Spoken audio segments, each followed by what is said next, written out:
Hello and welcome my dear amazing parents and brilliant students.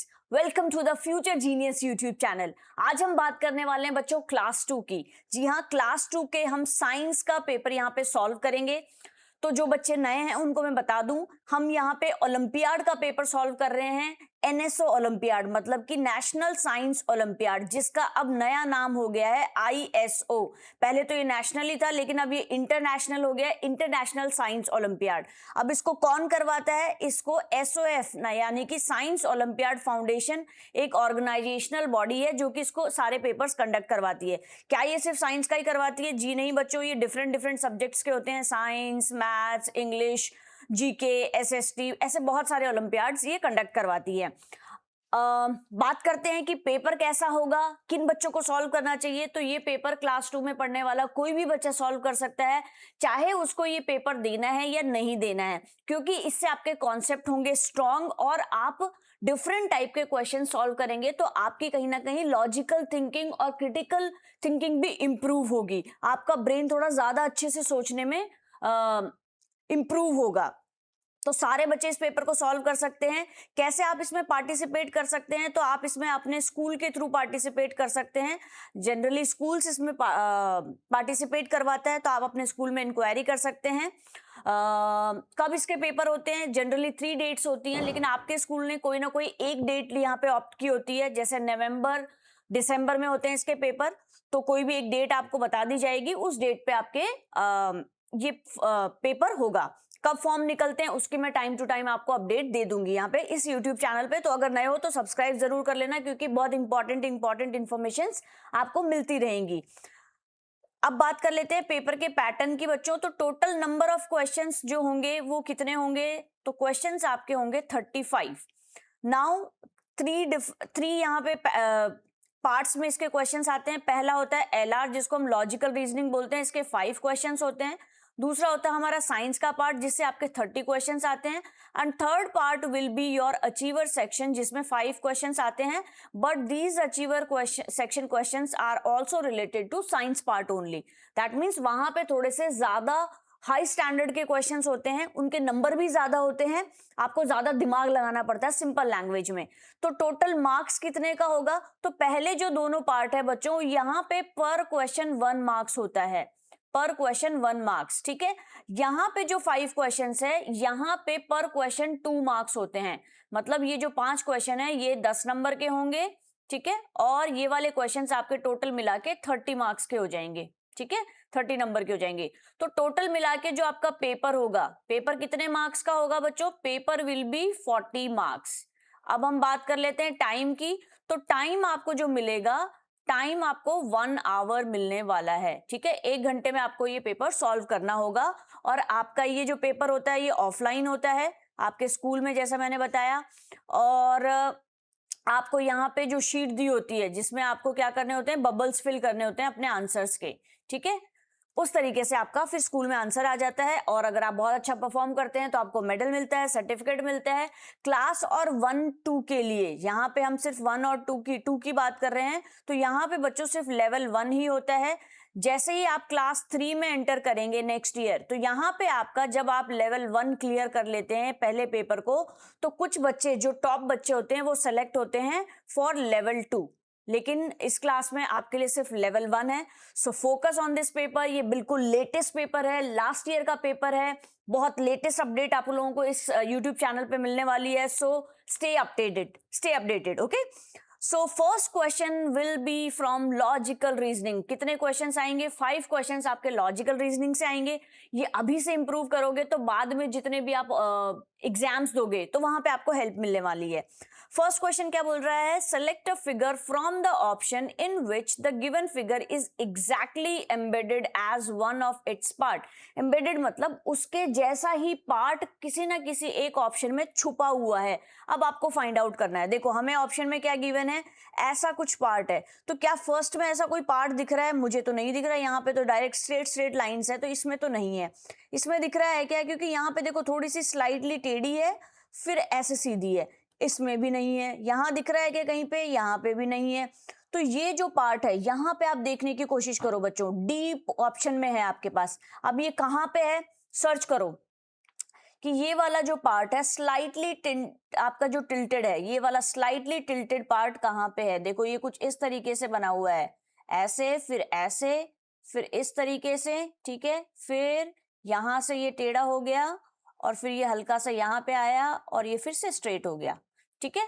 तो ये जो part है this is in your D part. ये थोड़ा सा एक्स्ट्रा हो गया था, मैं इसको वापस से बना देती हूँ। यहाँ पे देखो बच्चों, ये वाला पार्ट, फिर ये वाला, फिर ये वाला, फिर यहाँ से ये टर्न हो गया, फिर ये और फिर ये।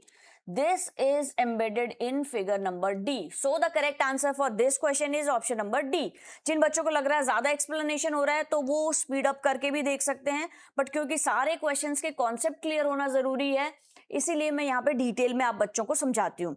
There are dash lines figures inside the box which are made up of both curved and straight। मतलब आपको ऐसी कितनी फिगर्स गिवन है जिसमें कि आपका कर्व पार्ट भी आया हो और स्ट्रेट पार्ट भी आया हो। तो देखो यहाँ पे फर्स्ट फिगर में आप देख सकते हो कि यहाँ पे स्ट्रेट भी आ रहा है और कर्व भी आ रहा है, तो ये तो सही है।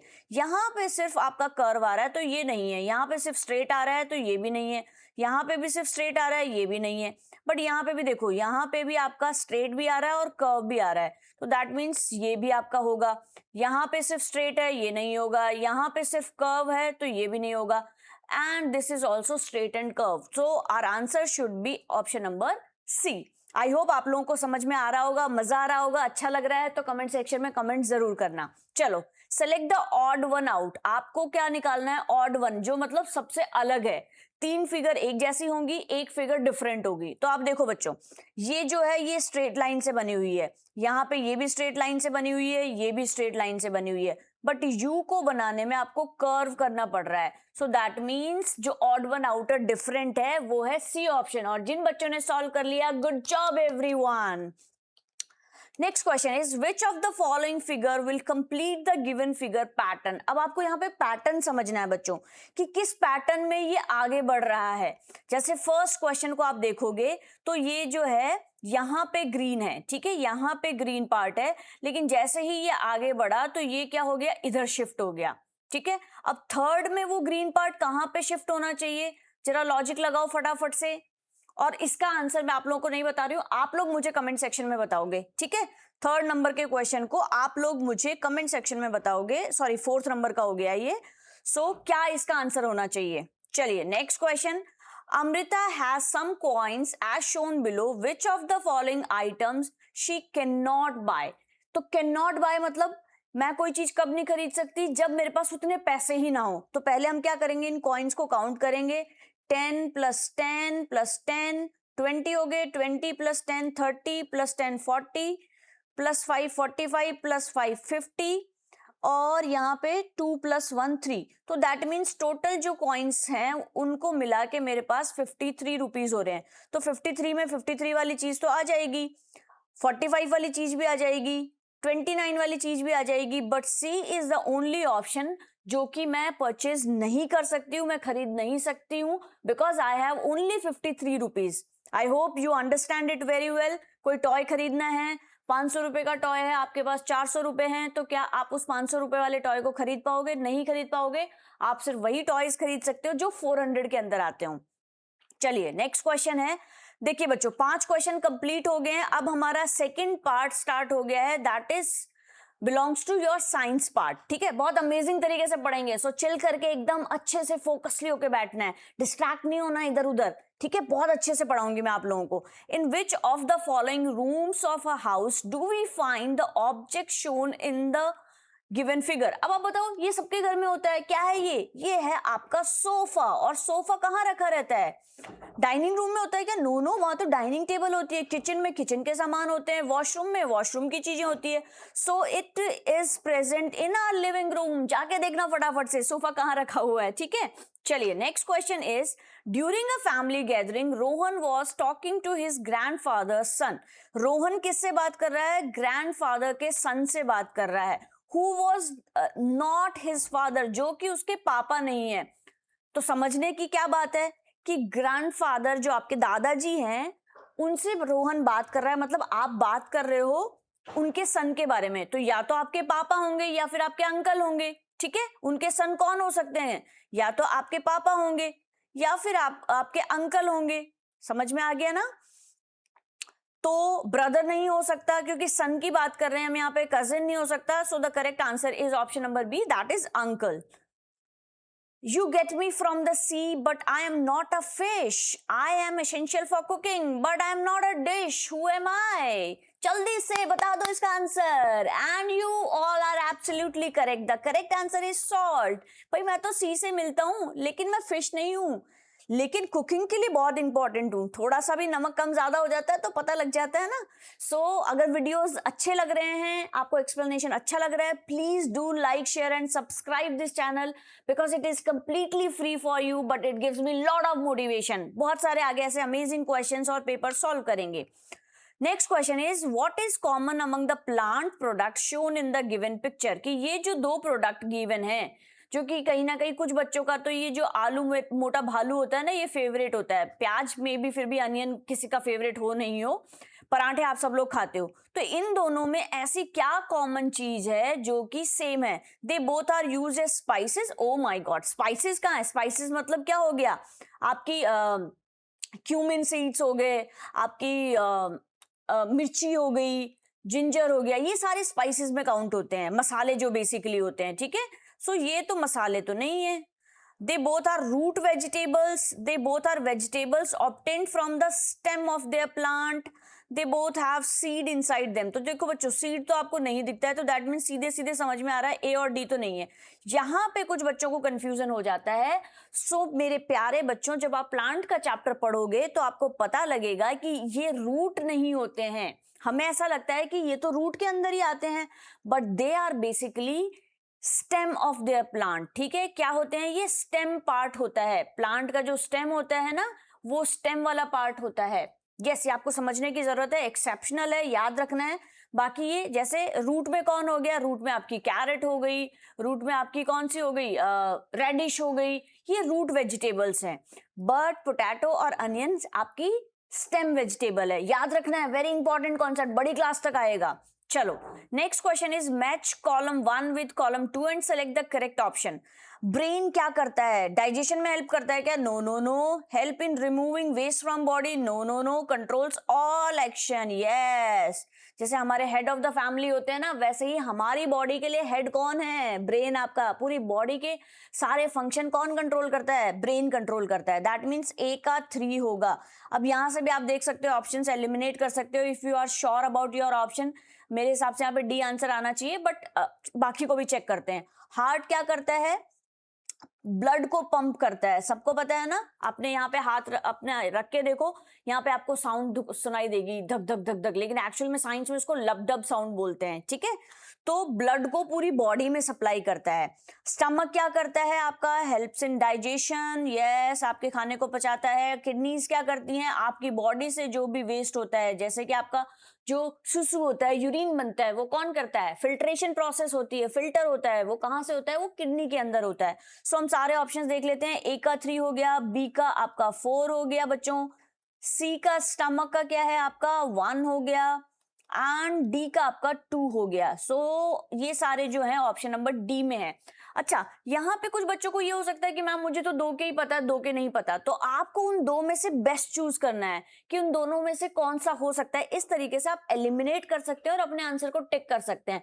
सारे क्वेश्चंस हमेशा ओलंपियाड में करके आना चाहिए, क्योंकि there is no negative marking. अगर आप कोई क्वेश्चन गलत भी कर देते हैं तो उसके कोई मार्क्स नहीं करते हैं। तो आपको थोड़ा सा भी आइडिया है तो उस क्वेश्चन को एटलीस्ट अटेम्प्ट जरूर करके आए, करके जरूर आए। ठीक है, चलिए next question is read the given conversation between 2 friends. यहाँ पे 2 फ्रेंड्स बात कर रहे हैं। This pizza smells so good, I can't wait to eat it. Oh my god, pizza का नाम लेते ही सबके मुंह में पानी आ गया होगा। तो आरव ने बोला कि बहुत ही अच्छा स्मेल कर रहा है, मैं रोक नहीं पा रहा हूं अपने आप को खाने से। Yes, and it taste delicious too, कि ये इसका तो टेस्ट भी बहुत अच्छा है। तो बच्चों देखो, यहाँ पे आपको पहचानना है which 2 sense organs are being used by Aarav and Trisha. And मुझे लगता है कि ना अब आप लोगों को आंसर बताने की जरूरत नहीं है, आप लोग खुद मुझे आंसर बता दोगे। चलिए कमेंट सेक्शन में लिखना है आप लोगों को answer. It's a very easy question and I'm so proud of you. Well done. Bravo, my dear students. Keep going.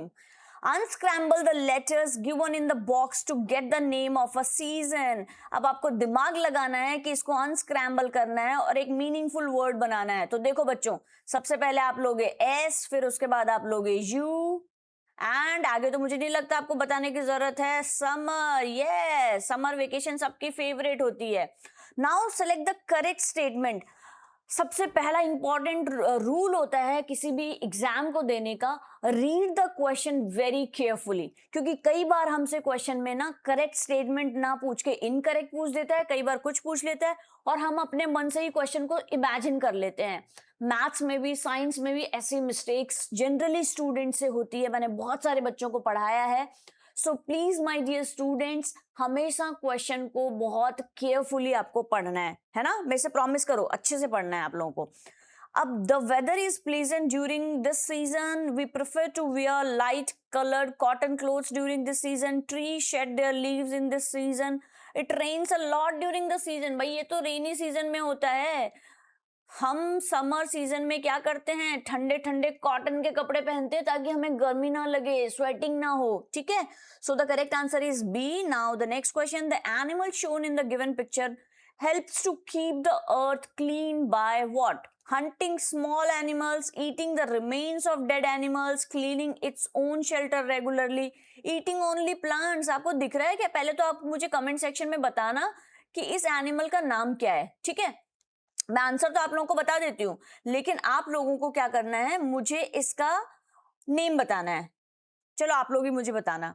वैसे तो ये जो करता है, ये क्लीनिंग का काम करता है बच्चों। ठीक है, कि जो भी डेड एनिमल्स मतलब मर जाते हैं ना एनिमल्स, उनको खाता है। तो अब ये कौन हो सकता है, ये आपको मुझे कमेंट सेक्शन में बताना है।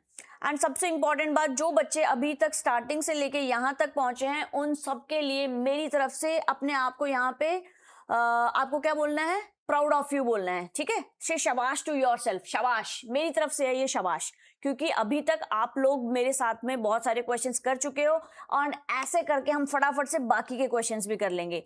Strike out every alternate letter starting from the first one in the given option to get the name of the type of temporary house. Okay, तो आपको बताना है कि भाई टेम्परेरी हाउस कौन से होते हैं।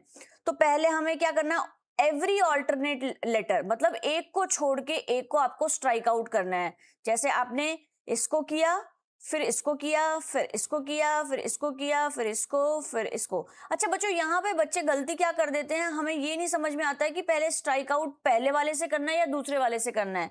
तो आपको यहाँ पे केयरफुली ध्यान रखना है, एवरी ऑल्टरनेट तो पहले से आपने स्टार्ट किया और ऑल्टरनेट वर्ड्स को आप छोड़ते चले जाएंगे। ठीक है, फिर उसके अकॉर्डिंग आप अपने वर्ड्स बनाएंगे कि क्या बन रहा है।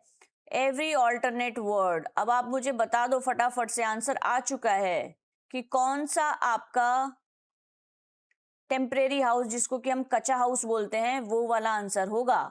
And this will be your HUT, hut. ठीक है, so awesome my dear student, the correct answer is option number B. बाकी के भी आप लोग मुझे कमेंट सेक्शन में बता सकते हैं, इससे क्या बन रहा है, इससे क्या बन रहा है, इससे क्या बन रहा है। चलिए next question is, people build स्टिल्ट हाउस इन एरिया। स्टिल्ट हाउस कहाँ पे बनाए जाते हैं? अच्छा, स्टिल्ट हाउस क्या होते हैं बच्चों, जहाँ पे बहुत सारा पानी होता है ना, तो वहां पे क्या करते हैं, एक प्रॉपर हाइट पे लेके वो लोग अपने घर बनाते हैं। ठीक है, तो ये कहाँ पे बनाए जाते हैं, ये रेनी वाले एरिया में बनाए जाते हैं। आप गूगल करके भी देख सकते हो स्टिल्ट हाउसेस कहाँ पे बनाए जाते हैं, जहाँ पे इट रेन्स हैविली और फ्लड फ्रिक्वेंटली, कि जहाँ पे बाढ़ बहुत ज्यादा आती है तो वहां पे ये घर बनाए जाते हैं। फिर है next question, which of the following is not a harvest festival of India. अब देखो मैंने कहा था ना नॉट अ हार्वेस्ट, आप लोग क्या करते हो, फटाफट से क्वेश्चन पढ़ा, हार्वेस्ट फेस्टिवल पे टिक कर दिया। बट यहाँ पे हमसे पूछा है कि जो कि क्रॉप की कटिंग होती है, फसलों की कटिंग होती है, और जब जो आपके किसान होते हैं वो सेलिब्रेशन करते हैं, वो फेस्टिवल आपके हार्वेस्ट फेस्टिवल्स होते हैं।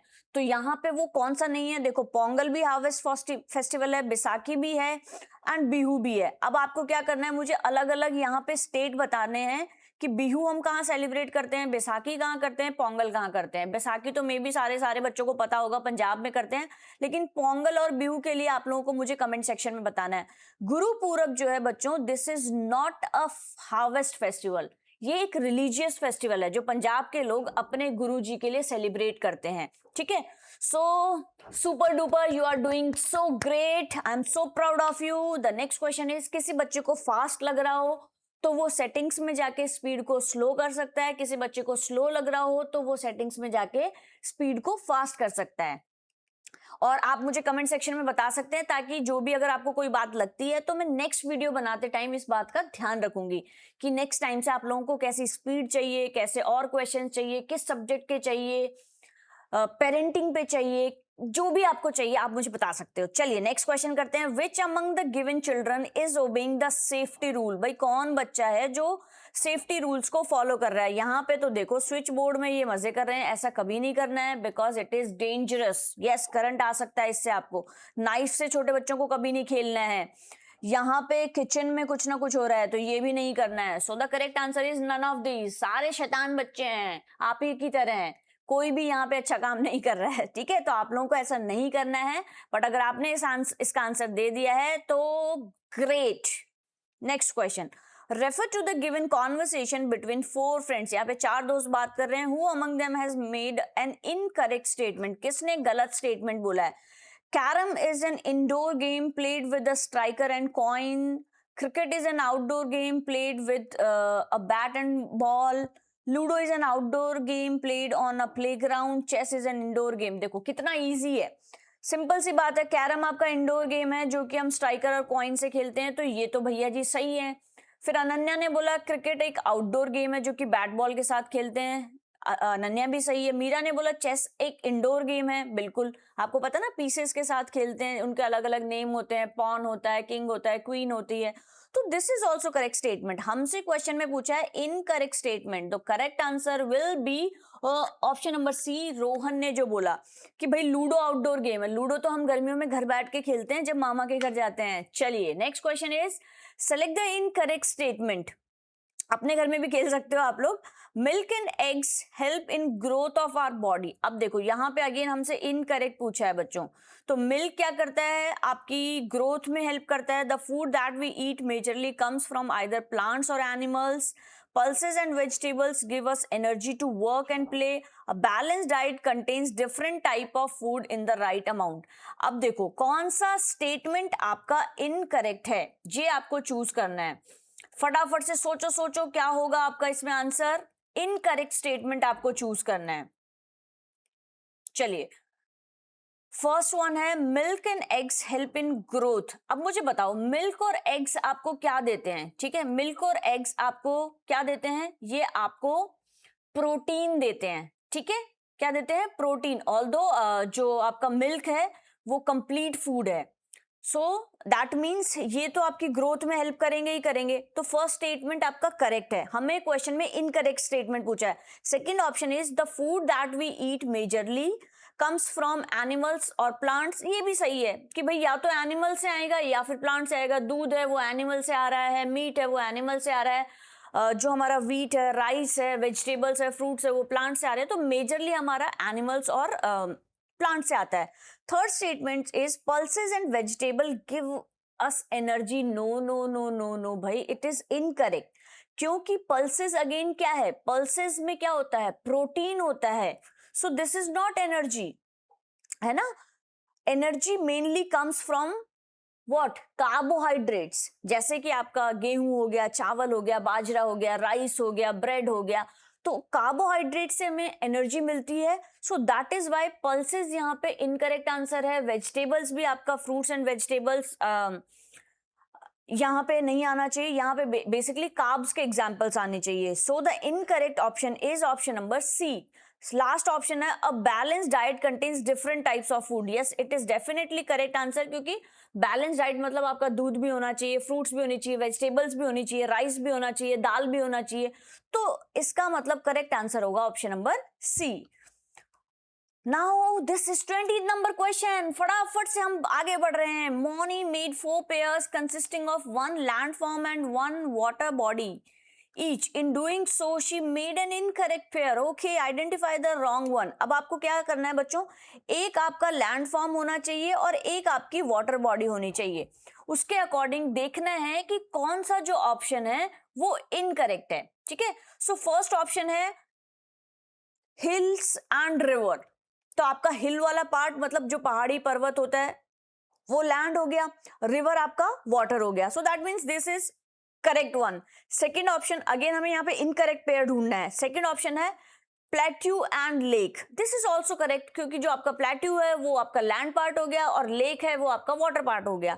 सी ऑप्शन है डेजर्ट प्लेन. ये दोनों ही आपके क्या हो गए, both are land forms. Land की तो फॉर्म है, प्लेन मतलब जो आपका जहां पे प्लेन एरियाज होते हैं, ग्रासलैंड एरिया जिनको हम बोलते हैं, और डेजर्ट मतलब वो भी तो आपका प्लेन ही होता है ना, वाटर बॉडी नहीं है इन दोनों में से कोई भी. So that is why C is the correct answer, because in question आपको क्या पूछा गया है, इनकरेक्ट पेयर पूछा है. डी भी हम देख लेते हैं, valley and pond. Yes, valley आपका लैंड फॉर्म है and pond is a water form. So the correct answer is option number C. Next question says, read the given statements and select the option that correctly identify them as true and false. अच्छा बच्चों, एक amazing बात बताऊं, यहाँ पे कितने variety के questions आ रहे हैं. कभी आपको इमेज दिखाई जा रही है, कभी आपको स्टेटमेंट्स गिवन है, कभी आपको इनकरेक्ट चूज करना है, कभी आपको करेक्ट चूज करना है. तो दैट मीन्स आपके ब्रेन की जो क्रिटिकल थिंकिंग है ना वो इंप्रूव हो रही है, आपके सोचने की क्षमता बढ़ रही है, डिफरेंट वैरायटी की चीजें आप कर रहे हो. तो डेफिनेटली आपके ब्रेन की पावर भी इंप्रूव होगी, आपके क्वेश्चंस के लॉजिक्स भी क्लियर होंगे. सो अमेजिंग है, आप ऐसे क्वेश्चंस की प्रैक्टिस करते रहा करो. ठीक है, चलो next question. Statement says, rocks are found only on mountains. Granite is a hard rock used for making floors and statues. The Red Fort in Delhi is mainly made of red sandstone. अब आपको देखना है कि भाई कौन सा true है और कौन सा फॉल्स है. तो फर्स्ट ऑप्शन है आपका rocks are found only on mountains. This is incorrect क्योंकि रॉक्स तो कहीं भी मिल सकते हैं ना, जरूरी थोड़ी है माउंटेन्स पे ही मिले. जैसे अभी मैं कोटा से आपको पढ़ा रही हूँ तो यहाँ पे माउंटेन्स नहीं है, लेकिन यहाँ तो पूरा जो ये एरिया है ये रॉकी है, यहाँ रॉकी सरफेस है. मतलब यहाँ पे आपको पता होगा कोटा का कौन सा पत्थर है फेमस है, जो आपको सारे रेलवे स्टेशन पे दिखता होगा जनरली, मुझे कमेंट सेक्शन में बताना. So that means first statement is incorrect one. Second statement है granite is a hard rock. Yes, definitely it is correct क्योंकि ये हार्ड रॉक है और फ्लोर्स में और आपके किचन की जो स्लैब होती है उसमें, आपकी टाइल्स में, मतलब जो आपका फ्लोर बनता है उसमें, सब जगह पे ग्रेनाइट यूज हम कर सकते हैं. रेड फोर्ट जो दिल्ली में है डेफिनेटली वो रेड कलर का ही बना हुआ है, तो रेड कलर के सैंडस्टोन से वो बना हुआ है. सो दिस इज ऑल्सो करेक्ट. अब आप देखो, पहला वाला फॉल्स है, बाकी के दोनों करेक्ट है. वो किस में है, पहला वाला फॉल्स है, बाकी के दोनों करेक्ट है. This is given in the option number C. So the correct answer is C. Now select the incorrect match regarding our solar system. और ये तो यूनिवर्स तो सबका फेवरेट टॉपिक होता है, एस्ट्रोनॉट बनना है, यूनिवर्स के बारे में बहुत सारी चीजें पता करनी है ना, बहुत सारी अमेजिंग फैक्ट्स हमें पता करने हैं. तो देखते हैं यहाँ पे आपकी नॉलेज कितनी है. यहाँ पे इनकरेक्ट आपको बताना है, Mercury is the smallest planet. क्या ये सही है? Yes, it is correct. Jupiter is the largest planet. Yes, this is also correct. Mars is the hottest planet. This is incorrect. Earth is blue planet. This is also correct. हमसे question में क्या पूछा है बच्चों, incorrect option, and C is the incorrect one. So the correct answer will be option number C. अच्छा, कौन है hottest planet, मुझे बताओ फटाफट से. यस यस यस यस, फटाफट बताओ. वीनस. यस, वीनस आपका सबसे हॉटेस्ट प्लैनेट होता है, मार्स नहीं होता है. कौन से नंबर पे आता है वीनस, मुझे कमेंट सेक्शन में बताना. सन से जब हम करते हैं, मर्क्यूरी और ऐसे कौन से नंबर पे आता है. चलिए, जिस बच्चे को भी यूनिवर्स का चैप्टर बहुत ही प्यारा लगता है वो मुझे कमेंट सेक्शन में स्टार बना सकते हैं, हार्ट बना सकते हैं. एंड एक इंपॉर्टेंट रिक्वेस्ट है मेरी तरफ से सारे बच्चों को और पेरेंट्स को जो भी ये वीडियो देख रहे हैं, प्लीज आप एटलीस्ट अपने एक फ्रेंड के साथ में, अपने किसी ग्रुप के साथ में इस वीडियो को जरूर शेयर करें, बिकॉज बहुत सारी मेहनत लगती है ये सारे क्वेश्चंस को बनाने में और एक्सप्लेन करने में. और उस मेहनत के बदले में अगर मेरी थोड़ी सी हेल्प हो जाएगी तो I will be grateful for you, ताकि मैं ऐसे अमेजिंग कंटेंट है, क्वेश्चंस है, कॉन्सेप्ट है, बच्चों के लिए और ज्यादा से ज्यादा बना पाऊं. मुझे उससे मोटिवेशन मिलेगा. तो आपको एक पर्सन के साथ एटलीस्ट इसको जरूर शेयर करना है, चाहे वो आपके क्लास का हो, आपके फैमिली मेंबर हो. Please, it's a humble request to all of you. Next question is select the correct statement regarding the shadow. अब आपको यहाँ पे शैडो का कॉन्सेप्ट क्लियर होना चाहिए. Shadows are always of the same size. अब आपसे यहाँ पे करेक्ट स्टेटमेंट पूछा है बच्चों. अभी तक आपसे अभी कुछ क्वेश्चंस में इनकरेक्ट पूछा था, लेकिन यहाँ पे करेक्ट स्टेटमेंट पूछा है, तो ध्यान रखना है, क्वेश्चन को बहुत केयरफुली रीड करना है. So first statement is shadows are same. क्या दिन भर में शैडो सेम होती है? नहीं होती है बच्चों, क्योंकि जब आप सुबह सुबह अपनी शैडो देखोगे तो कुछ आपको लेंथ अलग होगी, जब आफ्टरनून में देखोगे तो लेंथ अलग होगी, रात को देखोगे तो देखते हो ना कि शैडो आपके साथ साथ चल रही है. कभी कभी हम वॉक कर रहे होते हैं और जो हमारे स्ट्रीट लैंप होते हैं या स्ट्रीट पे जो पोल्स होती है, लाइट्स लगी हुई रहती है, वहां पे हमें शैडो दिखती है. तो that means this is incorrect one. Second option is shadows are longest when the sun is directly overhead. मतलब जब सन आपके जस्ट ऊपर होगा तब लॉन्गेस्ट होगी. No no no, this is also incorrect. Shadows are shortest at noon. This is the correct statement my dear student. जब shadow sun आपके just ऊपर होता है तो डिस्टेंस सबसे कम हो जाती है. दैट इज वाई शैडो भी आपकी सबसे छोटी बनती है. मॉर्निंग और इवनिंग टाइम में सन की डिस्टेंस आपसे ज्यादा होती है, इसीलिए उस टाइम पे आपकी शैडो भी बड़ी बनती है. सो ये तीनों स्टेटमेंट इनकरेक्ट है and correct statement is option number C. First number पे 1 is a tree while 2 is a climber. 1 and 2 are respectively. अब देखो बच्चों, ट्री क्या होता है? जो बहुत बड़ा पेड़ होता है, ठीक है, आप सबने देखा होगा, जैसे मैंगो का हो सकता है, नीम का हो सकता है और बैनियन हो सकता है. क्लाइंबर मतलब जो कि क्लाइंब करते हैं किसी की हेल्प से. क्लाइंबर क्रीपर पढ़े हैं ना आपने? क्रीपर मतलब जो क्रॉल करते हैं. जैसे वाटरमेलन हो गया, मैं बहुत मोटा हूं, मैं चल नहीं सकता हूं, तो वो क्रीप करते हैं, क्रॉल करते हैं. और मतलब जैसे छोटे बच्चे क्रॉल करते हैं ना, क्लाइंबर मतलब जो किसी की हेल्प से ऊपर बढ़ते हैं. तो हेल्प के लिए देखो, जैसे आप सब लोगों ने मनी प्लांट का प्लांट देखा होगा, तो हम देखते हैं पहला रोज ट्री है क्या? नहीं, तो ये तो नहीं हो सकता. बैनियन इज अ ट्री, तो ये हो सकता है. Money plant is a climber. So यहीं पे हमारा आंसर आ गया है, बट हम बाकी को भी चेक करेंगे. सनफ्लावर ट्री है क्या? नहीं. हिबिस्कस आपका श्रब होता है बच्चों, जिसपे आपने देखा होगा एक बहुत ही सुंदर कलर का पिंक कलर का फ्लावर आता है. ऑल्दो और भी कलर्स में अवेलेबल होते हैं. यहाँ पे हम जब आप बड़ी क्लास में जाओगे ना, तो यहाँ पे उस फ्लावर के मेल और फीमेल पार्ट हम पढ़ना स्टार्ट करेंगे कि कैसे एक प्लांट, एक फ्लावर में, एक ही फ्लावर में कैसे कौन कौन से पार्ट होते हैं. बड़ी क्लास की बात है, बट जस्ट आपको बता दिया नॉलेज के लिए. So the correct answer is option number B. What sound does the animal shown in the given picture? ये कौन है और ये कैसे साउंड करता है? ये कौन करता है? ये तो एलिफेंट करता है. ने कौन करता है? बता दो फटाफट से. ग्रंट कौन करता है? ये तो कर रहा हूँ. सो the correct answer is option number D. ये दोनों आपको मुझे बताना है, बहुत इजी है, बता सकते हो आप लोग मुझे. Which of the following is not a source of fresh water? fresh water किसमें नहीं होता है? रिवर में फ्रेश वाटर होता है? यस, डेफिनेटली होता है. वेल में होता है? होता है. पहले गांव में जो पानी के जब सोर्सेज नहीं होते थे ना बेटा, तो वहां पे उस टाइम पे लोग किससे करते थे? रिवर से पानी भर के लाते थे, वेल से पानी भर के लाते थे. लेकिन यहाँ पे जो सी है, क्या आप सी से पानी डायरेक्टली पी सकते हो? नो, क्योंकि सी में क्या होता है? सॉल्टी वाटर होता है. तो ऑल ऑफ दीज तो नहीं होगा. सो this is the correct answer. And yes, यहाँ पे मेरा इमोजी भी आपको गुड शो कर रहा है. Good, keep it up my boy and girl.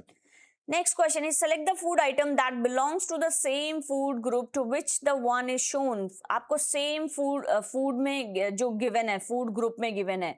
First one is spinach, pulses, fish, egg. अब इसके लिए आपको क्या है बच्चों, फूड का चैप्टर बहुत अच्छे से पढ़ा हुआ होना चाहिए. फूड ग्रुप्स का मतलब होता है जैसे आपके कुछ ऐसे फूड होते हैं जो आपको एनर्जी देते हैं, ठीक है. कुछ ऐसे फूड होते हैं जो आपको बेसिकली ग्रोथ में आपके हेल्प करते हैं.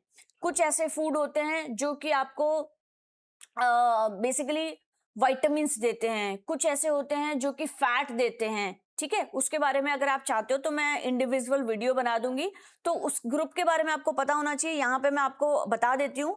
स्पिनच जो है वो वेजिटेबल है. पल्सेस क्या है बच्चों, ये प्रोटीन वाले पार्ट में आ जाता है, ठीक है.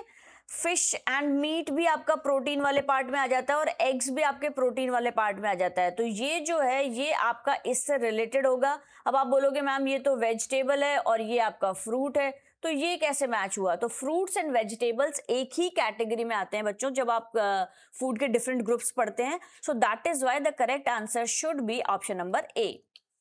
Which activity shown in the given option does not make the water dirty? कौन सी ऐसी एक्टिविटी है जो वाटर को डर्टी नहीं कर रही है? ये तो देखो डायरेक्ट पानी फैक्ट्रीज का इसमें जा रहा है तो ये कर रही है। यहाँ पे देखो नदी किनारे कपड़े धो रहे हैं, यहाँ पे कचरा डाल रहे हैं। सो this is the correct answer. पानी पी रहे हैं यहाँ पे, तो कोई भी ऐसी एक्टिविटी नहीं हो रही है जो कि वाटर को गंदा कर रही है। While playing in a play ground you should always push others. Oh my god, एक दूसरे को धक्का मुक्की करनी चाहिए? No no no.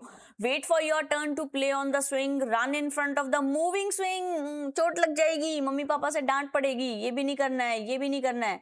Climb trees and jump from high places for excitement. No no no, हाथ पैर टूट जाएंगे, ऐसा नहीं करना है, शैतानी नहीं करनी है।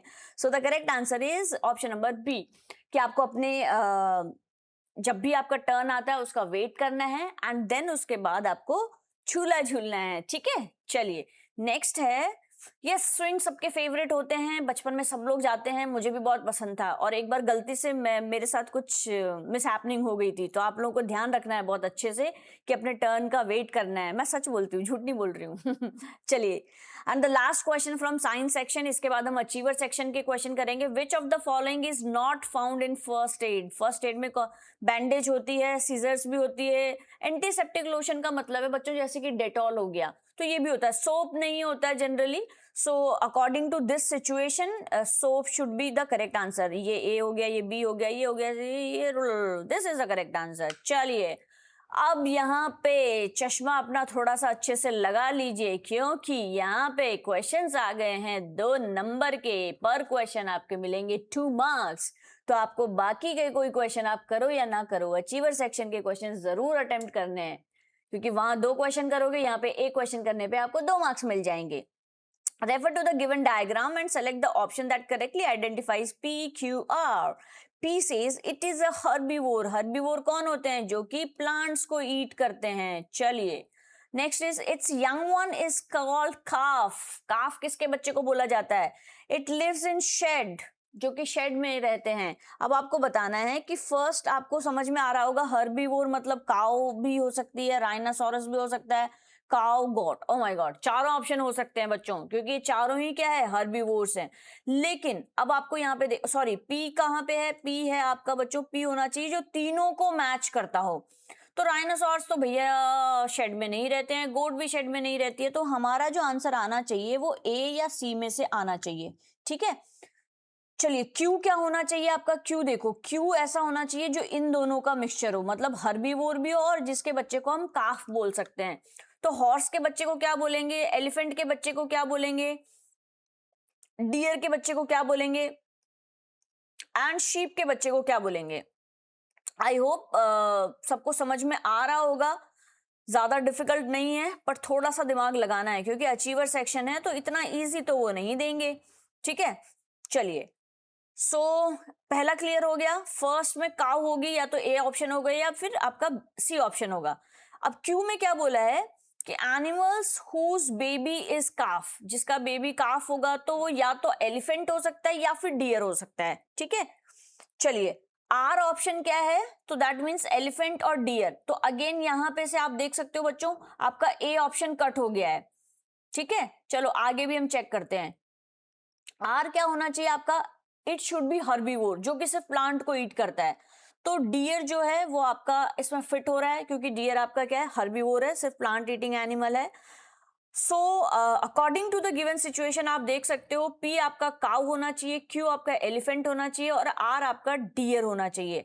And this is in option number C. समझ में आ गया? पी ऐसा एनिमल होना चाहिए बच्चों जो कि तीनों कंडीशंस को सेटिस्फाई करता है। मैं एक बार फटाफट से इसको क्विक रिवाइज कर रही हूँ। पी होना चाहिए जो तीनों कंडीशंस को सेटिस्फाई करता है, मतलब जो हर्बीवोर भी हो, जो शेड में भी रहता हो और जिसके बेबी को हम काफ बोलते हैं। तो हमें पता है वो काउ हो सकती है, तो या तो ए ऑप्शन होगा या सी ऑप्शन होगा। क्यू आपका ऐसा पार्ट होना चाहिए जो इन दोनों कंडीशंस को फॉलो करे। जो हर्बीवोर हो और जिसके बेबी को हम काफ बोल सकते हैं, तो वो हो सकता है आपके डियर और एलिफेंट। तो हमने बी ऑप्शन तो पहले ही एलिमिनेट कर दिया है, तो बी नहीं हो सकता, हमारी पॉसिबिलिटी सी के होने की ज्यादा है। And then last one is R, जो कि हर्बीवोर होना चाहिए। तो बेयर हर्बीवोर है क्या, हॉर्स है क्या, डियर है क्या, काऊ है क्या? तो according to the given situation C option is the correct answer. And Anna के जैसे चश्मा लगा के आप अपने आप को शाबाश बोल सकते हो अगर आपने ये क्वेश्चन साथ के साथ सॉल्व किया है, तो वेल डन।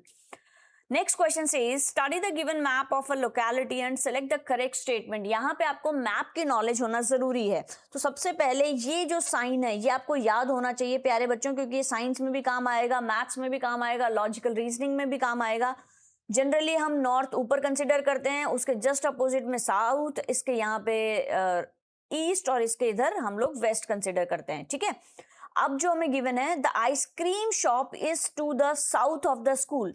यहाँ पे देखो आइसक्रीम शॉप कहाँ पे, पहले तो स्कूल ये है, आइसक्रीम शॉप इसने बोला ice cream shop is to the south. क्या ये स्कूल से साउथ में है? नहीं भाई, ऊपर की तरफ तो आपने बोला मैम अभी नॉर्थ होता है, ये देखो ऊपर की तरफ।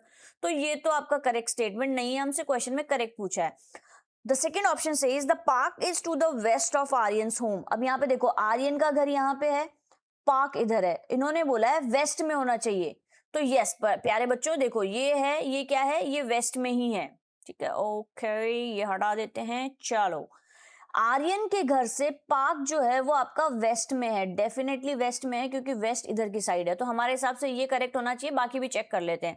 The shopping mall is to the north of the library. Library, where is library? चलो ये रहा, यहां से शॉपिंग मॉल कहाँ पे है आपका, नीचे की तरफ है, नीचे की तरफ। ठीक है, यहाँ पे क्या बोला, नॉर्थ में, नॉर्थ का मतलब ये ऊपर की तरफ होनी चाहिए थी, तो ये भी इनकरेक्ट है। The bus stop is to the east of toy store. Toy store कहाँ पे है, फटाफट ढूंढो, ये रहा। अब कहाँ पे है, हमें दूसरा क्या देखना है, बस स्टॉप। बस स्टॉप कहाँ पे, इधर है।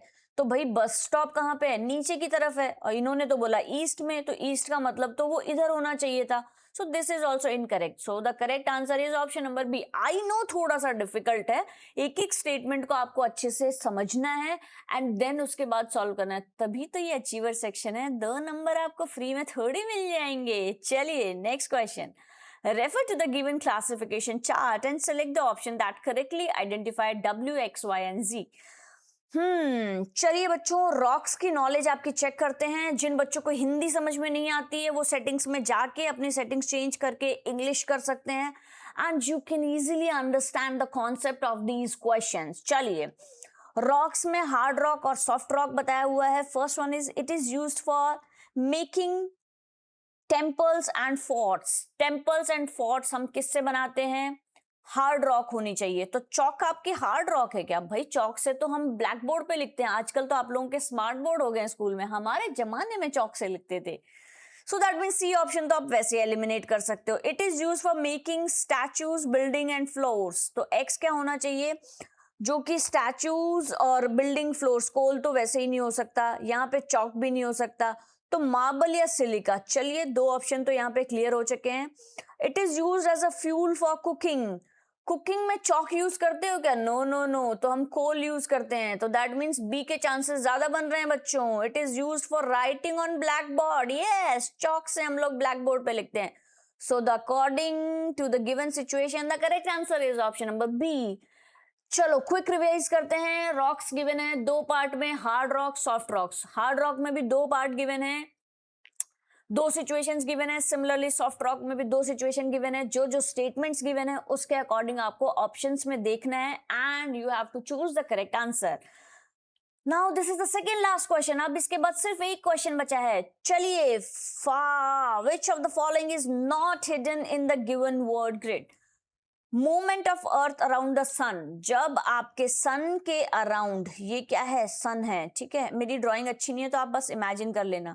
जब इसके अराउंड हमारी अर्थ घूमती है तो उस मोमेंट को हम क्या बोलते हैं? जल्दी से मुझे बता दो, रोटेशन बोलते हैं या रेवोल्यूशन बोलते हैं?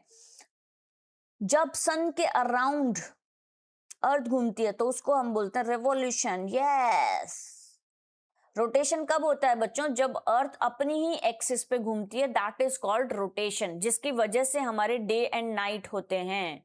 ठीक है, और इसकी वजह से क्या होता है, रिवॉल्यूशन की वजह से, इसकी वजह से सीजन्स होते हैं। जब डिटेल जाननी है तो कमेंट सेक्शन में बता देना, अलग से वीडियो बना देंगे सीजन्स पे।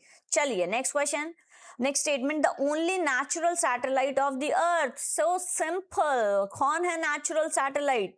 मून। चलो मून को ढूंढो फटाफट से। यस, ये रहा आपका मून। नेचुरल मतलब जो ऑलरेडी गॉड ने हमें दी है। आर्टिफिशियल जो हम यहाँ अर्थ से ऊपर भेजते हैं, जैसे स्पुतनिक वगैरह हो गया। और किसी को अलग और भी पता है तो मुझे कमेंट सेक्शन में बता सकते हैं। A landform that is surrounded by water on all sides. जब बीच में लैंड होती है और इसके चारों तरफ वाटर ही वाटर होता है, उसको हम क्या बोलते हैं? कोई कोई बच्चा तो घूमने भी गया होगा, जल्दी से बताओ। An imaginary line on which earth rotate. एक इमेजिनरी लाइन जो होती नहीं है बट हम इसको मानते हैं, इसको हम क्या बोलते हैं? इसको हम बोलते हैं एक्सिस। फटाफट से ढूंढो, क्या एक्सिस है क्या कहीं पे? फू मुझे नहीं दिख रही है, क्या आप लोगों को दिख रही है क्या? एक्सिस एक्सिस एक्सिस मुझे नहीं मिल रही है, तो क्या आंसर होगा? और उससे पहले हमारा जो था, कौन कौन गया है घूमने आइलैंड पे? यस, तो ये भी मुझे दिख गया, यहां तक होगा ये।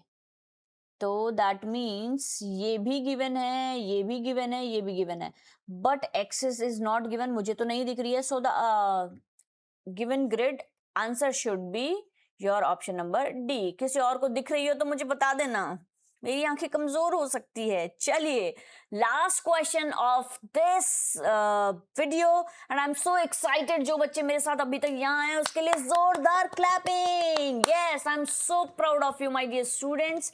से शाबाश टू योरसेल्फ, एंड उन पेरेंट्स को भी सल्यूट है जो अपने बच्चों के लिए इतनी मेहनत कर रहे हैं और लास्ट तक वीडियो देख के उनको समझा रहे हैं। चलिए last question of this video, select the option that can not be found in the given crossword puzzle. Can not be found, नहीं मिल सकता। Spice that is obtained from the bark of its tree. कि भाई अपने ही tree के bark से क्या मिलता है हम लोगों को? थोड़ा सा डिफिकल्ट है, आई कैन अंडरस्टैंड, बट आप लोग बता सकते हो। यस, तो वो हमें मिलती है बच्चों सिनेमन, ठीक है, जो कि फर्स्ट लाइन में आपके फिट बैठ रही है।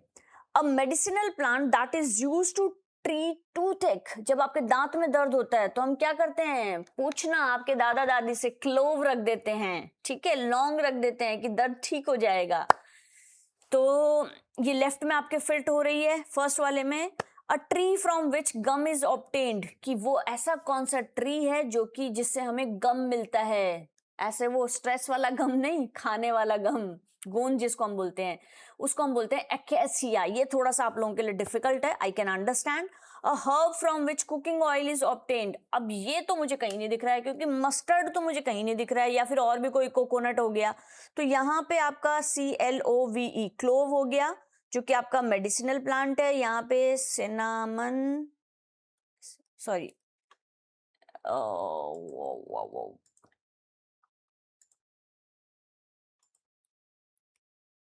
NNAMON। तो ये आपका किस में हो गया? This is related to the first one, that means A। फिर आपका था C ऑप्शन, जिससे कि हमें गम मिलता है, मतलब गोंद मिलता है, अकेसिया, ACACIA, ठीक है। तो ये बन जाएगा आपका ACACIA। The last one is cooking oil, या तो मस्टर्ड हो सकता है आपका, ठीक है, या फिर आपका और कौन सा कुकिंग ऑयल हो सकता है? कोकोनट हो सकता है, या फिर आपका ग्राउंडनट हो सकता है बच्चों। तो ऐसा कोई मुझे यहाँ पे बनता हुआ दिखाई नहीं दे रहा है, आप लोगों को कोई दिखाई दे तो मुझे बता देना। So this should be the correct answer. And I hope ये वीडियो आप लोगों को बहुत मज़ेदार लगा होगा, अच्छे से एक्सप्लेनेशन लगी होगी। और अगर कुछ आपको लगता है जो कि नेक्स्ट आने वाले वीडियोस में आप मेरे से चाहते हैं तो मुझे आप कमेंट सेक्शन में कमेंट कर सकते हैं। Good job everyone. अगर वीडियो अच्छा लगा है तो please do like, share and subscribe this channel. और ऐसे ही और वीडियोस देखने के लिए आप मेरे चैनल पे, फ्यूचर जीनियस यूट्यूब चैनल पे जा करके क्लास 2 की प्लेलिस्ट बना रखी है, वहां पे जा करके मैथ्स के, साइंस के, जीके के, इंग्लिश के जो भी वीडियोस वहां अवेलेबल है, अपनी नॉलेज को इनहैंस कर सकते हैं। और आने वाले टाइम में हम ऐसे बहुत सारे अमेजिंग वीडियोस यहाँ पे डालने वाले हैं। So stay connected. Bye bye everyone. All the very best for your bright future. Bye bye.